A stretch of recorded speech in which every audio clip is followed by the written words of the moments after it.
Far Cry é uma das franquias que os jogadores amam odiar. A série tem jogos clássicos amados até hoje, e embora os jogos mais recentes não sejam os melhores, eles ainda continuam vendendo bem. Por isso, hoje vamos falar sobre os jogos da série Far Cry. A franquia Far Cry não surgiu totalmente da Ubisoft, na verdade, ela veio em boa parte da Crytek. Na E3 de 1999, foi mostrada uma tech demo chamada X-Islow Dinosaur Island, que mostrava o que o novo motor gráfico da Crytek, a CryEngine, era capaz de fazer com as placas de vídeo da época. A tech demo foi tão impressionante que chamou a atenção da Nvidia, e por um tempo, as placas de vídeo da empresa vinham com o X-Islow para demonstrar o poder das placas de vídeo para os compradores.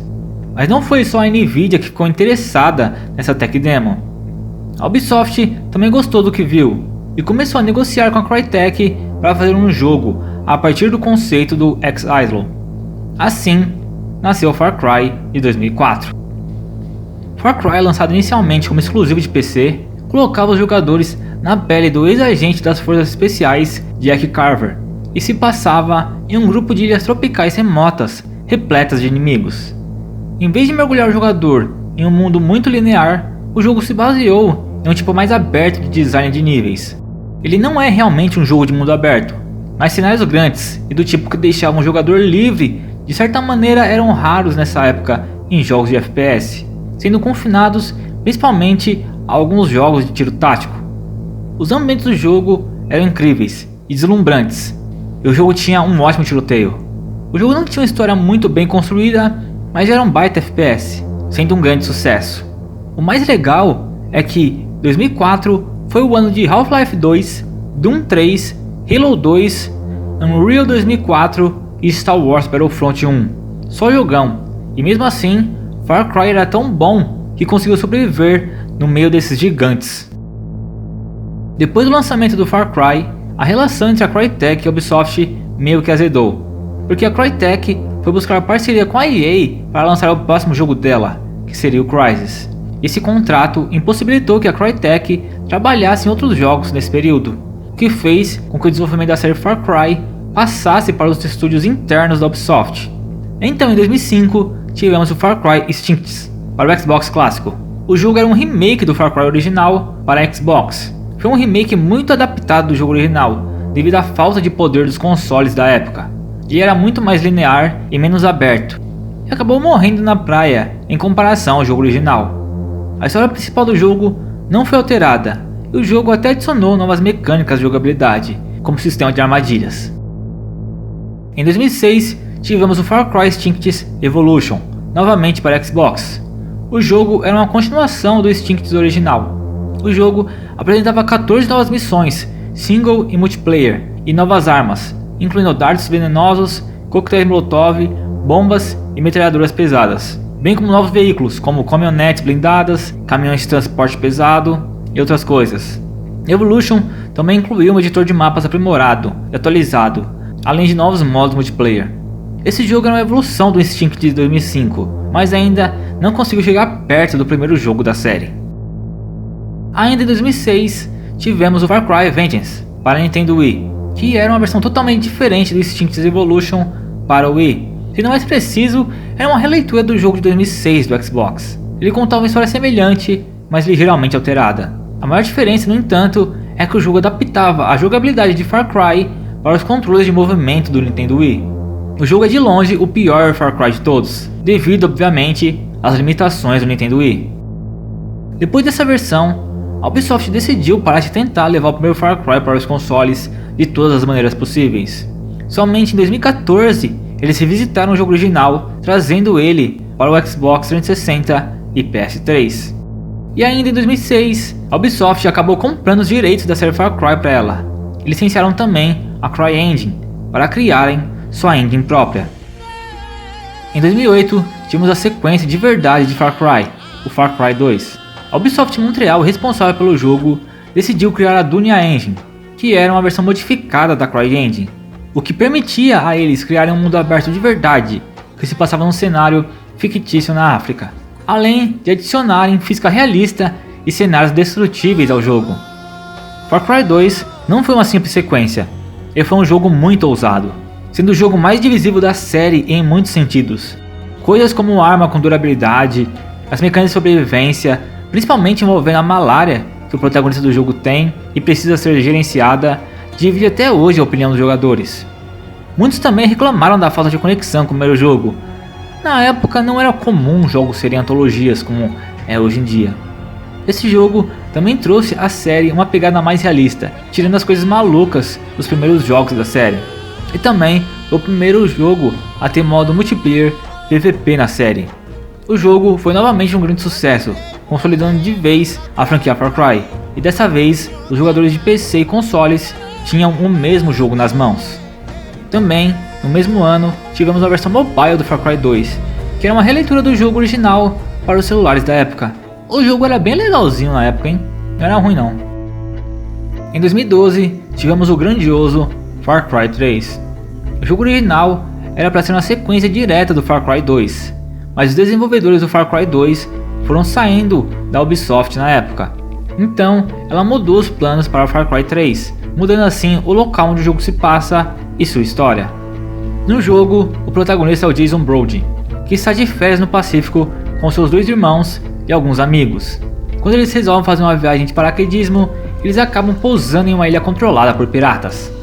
Far Cry 3 foi o ponto de virada da série, criando e aprimorando coisas que se tornaram sinônimo de Far Cry, como por exemplo as famosas Ubi Towers, que aqui são muito bem implementadas com o mundo aberto do jogo.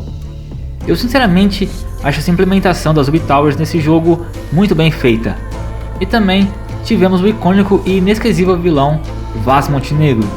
O ator Michael Mando foi tão bem interpretando o Vaas que a Ubisoft até mudou o conceito do personagem Vaas durante o desenvolvimento do jogo, para se encaixar melhor com a atuação genial do Michael Mando, criando assim esse monstro lembrado até hoje. Far Cry 3 perdeu muitas coisas do modo interativo que tinha no Far Cry 2, mas as coisas presentes no Far Cry 3 eram tão boas e tão polidas que a ausência desses elementos não fizeram falta. Quem precisa de um sistema de fogo realista quando você tem uma mecânica de caça completa e bem feita no lugar disso? O jogo foi novamente um sucesso, vendendo mais de 10 milhões de cópias, e é sem sombra de dúvidas o ápice da série. Ainda em 2013 tivemos o Far Cry Blood Dragon, que era um jogo completamente independente do Far Cry 3 original. O jogo ignorou a atitude séria do jogo principal em favor de um estilo irônico dos anos 1980. Blood Dragon era uma paródia irônica de filmes de ação de ficção científica cafona dos anos 80. O mais impressionante é que esse jogo foi feito em apenas 6 meses, obviamente reciclando muitas coisas do Far Cry 3 original para ganhar tempo. Novamente, essa DLC standalone foi um sucesso. Em 2014 tivemos o Far Cry 4, situado em Kyrat, um país do Himalaia, onde vemos o tirânico Pagan Min torturar e massacrar a população do local. Far Cry 4 evoluiu muitas coisas do terceiro jogo, adicionando ainda mais conteúdo. O jogo tinha uma campanha cooperativa, elefantes montáveis e um gancho que adicionava verticalidade ao mundo aberto do jogo. Far Cry 4 era uma evolução sólida do Far Cry 3, mas o fato de não ter nada realmente matador como o Far Cry 3 tinha, fez com que o jogo fosse esquecido ao longo do tempo, mesmo sendo um baita jogo e tendo um vilão muito bom como o Pagan Min. Em 2016 tivemos o spin-off Far Cry Primal, que levava Far Cry para a Idade das Cavernas. O jogo focava principalmente no combate corpo a corpo e nos animais que auxiliavam o jogador. Foi uma boa evolução da base do Far Cry 4, mas como era o terceiro jogo nessa base que vinha desde o Far Cry 3, então aqui os fãs começaram a questionar a falta de inovação da série, mas Primal ainda é um baita jogo, principalmente se você gosta de Far Cry. Em 2018 tivemos o Far Cry 5, e foi aqui que as coisas começaram a azedar com os fãs.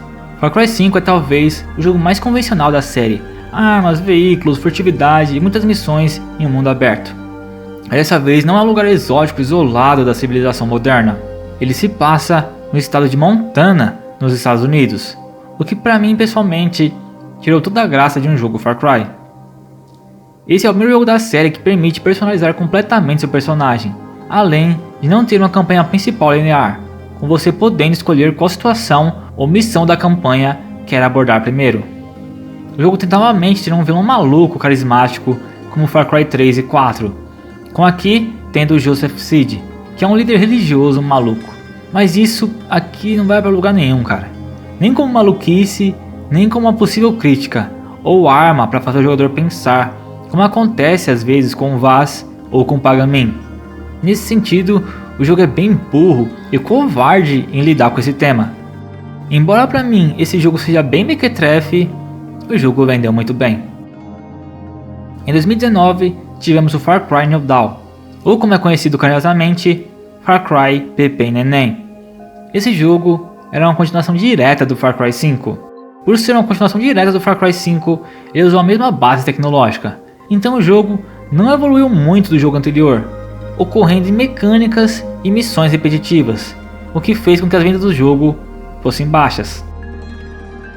Em 2021 tivemos o Far Cry 6, que tem o maior mapa da série e te leva para a fictícia ilha caribenha de Yara, comandada pelo vilão ditador, interpretado pelo ator Giancarlo Esposito. Novamente aqui, eu acho que eles erraram em reutilizar a base do Far Cry 5, e não ir atrás de algo totalmente novo. E o fato de não ser num local completamente isolado do resto do mundo, me irrita demais. Mas enfim, não existe só eu no mundo, e o Far Cry 6 vendeu bem, mesmo não entregando nada novo que realmente prestasse. E para finalizar, em 2023 vazou notícias de que Far Cry 7 e um Far Cry inteiramente multiplayer estão em desenvolvimento na Ubisoft, com a expectativa de chegada desses jogos de 2025 para depois. Mas então é isso, pessoal, deixem aí qual o jogo favorito de vocês do Far Cry e qual é o pior jogo para vocês da série Far Cry também. Sempre tem alguém que gosta muito de um Far Cry e odeia muito outro Far Cry, sempre tem isso. Então é isso, ficando por aqui, fiquem com Cristo sempre e até a próxima.